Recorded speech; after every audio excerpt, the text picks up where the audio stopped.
Assalamualaikum warahmatullahi wabarakatuh. Kami dari kelompok 4 akan menjelaskan formulasi dan evaluasi sediaan tetes mata yaitu atropin sulfat.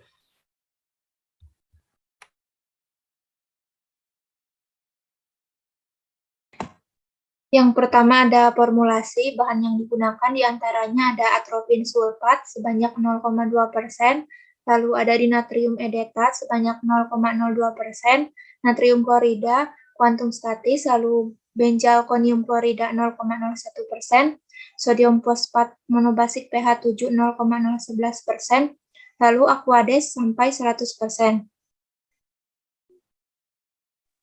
Untuk monografi bahan, yang pertama ada zat aktif, yaitu atropin sulfat dengan pemberian haflur, tidak berwarna, kemudian tidak berbau, mengembang di udara kering, dan perlahan-lahan terpengaruh cahaya.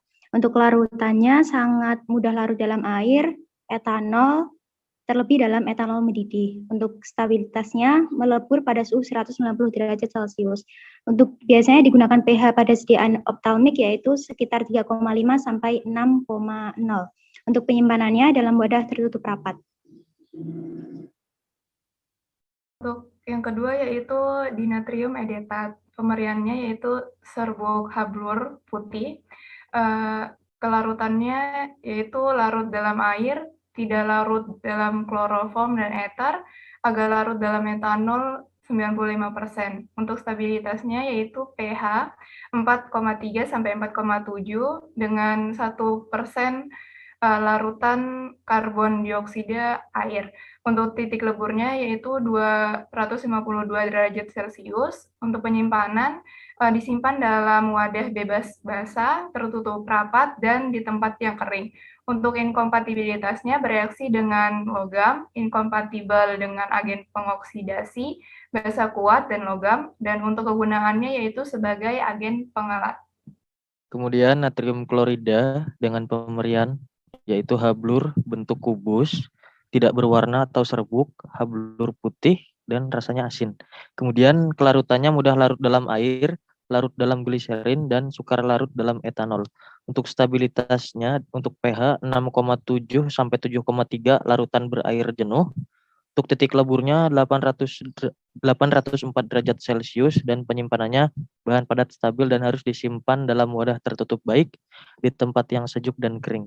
Untuk inkompatibilitasnya, larutan natrium klorida berair bersifat korosif terhadap besi. Mereka juga bereaksi membentuk endapan dengan garam perak, timbal, dan merkuri. Untuk oksidator kuat membebaskan klorin dari larutan natrium klorida yang diasamkan. Kemudian kelarutan pengawet antimikroba metilparaben berkurang dalam larutan natrium klorida berair dan viskositas gel karbomer dan larutan hidroksi etil selulosa atau hidroksipropil selulosa berkurang dengan penambahan natrium klorida. Untuk kegunaannya sebagai yang keempat ada benzalkonium klorida, pemberian gel kental atau potongan seperti gelatin putih atau kekuningan, biasanya berbau aromatik lemah. Larutan dalam air berasa pahit, jika dikocok sangat berbusa dan biasanya sedikit alkali. Untuk larutan, sangat mudah larut dalam air dan etanol, bentuk anhidrat mudah larut dalam benzen dan agak sukar larut dalam eter. Stabilitas pH 5-8 untuk larutan encer 10% D/V, titik lebur 40 derajat Celcius. Penyimpanan, bahan curah harus disimpan dalam wadah kedap udara, terlindungi dari cahaya dan kontak dengan logam, di tempat yang sejuk dan kering. Inkompatibilitas tidak kompatibel dengan aluminium, surfaktan anionik, sitrat kapas, fluoresein, hidrogen peroksida, hipermelos, iodida, kaolin, lanoin, nitrat, surfaktan non-ionik dalam konsentrasi tinggi, pemanganat, protein, salisilat, garam, perak, sabun, sulfona, nits, tartrat, seng oksida, seng sulfat, beberapa campuran karet, dan beberapa campuran plastik. Benzalkonium klorida telah terbukti teradopsi ke berbagai membran penyaring, terutama yang hidrofobik atau anionik. Kegunaan sebagai pengawet antimikroba dan antiseptik. Untuk monografi yang kelima, ada sodium fosfat monobasik di pH 7 dengan pemberian natrium sulfat ini mengandung 1 atau 2 molekul air hidrasi atau anhidrat. Bentuk terhidrasi natrium fosfat monobasa terjadi sebagai kristal tidak berbau, tidak berwarna, sedikit deliquescence, dan bentuk anhidrat terjadi sebagai bubuk kristal putih atau butiran. Kelarutannya larut dalam air, kemudian tidak larut dalam alkohol, ether, dan juga kloroform. Untuk stabilitasnya, natrium fosfat monobasa ini secara kimiawinya stabil, meskipun sedikit deliquescence pada pemanasan 100 derajat Celcius, dihidrat dihilangkan semua kristalisasinya. Pada pemanasan lebih lanjut, ia akan meleleh dengan dekomposisi pada 205 derajat Celcius, membentuk natrium hidrogen pirofosfat. Inkompatibilitasnya, dia fosfat monobasa merupakan garam asam, dan karena itu umumnya tidak cocok dengan bahan alkali dan karbonat. Larutan encer natrium fosfat monobasa bersifat asam dan akan menyebabkan karbonat berbuih. Natrium fosfat monobasa tidak boleh diberikan bersamaan dengan garam aluminium, kalsium, magnesium, karena mereka bisa mengikat fosfat dan dapat mengganggu penyerapannya di saluran cerna. Interaksi antara kalsium dan fosfat yang mengarah pada pembentukan endapan kalsium fosfat tidak larut dimungkinkan dalam pencampuran parenteral.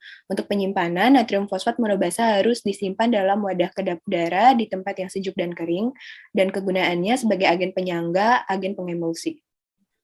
Untuk selanjutnya yaitu aqueous untuk pemberiannya. Air adalah cairan yang jernih, tidak berwarna, tidak berbau, dan tidak berasa. Untuk kelarutannya dapat bercampur dengan sebagian besar pelarut polar.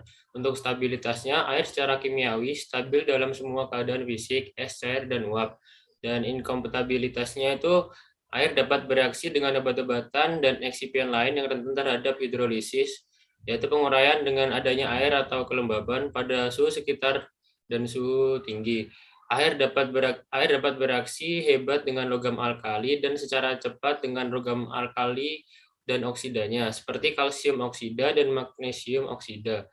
Air juga bereaksi dengan garam anhidrat untuk membentuk hidrat dari berbagai komposisi dan dengan bahan organik tertentu dan kalsium karbida.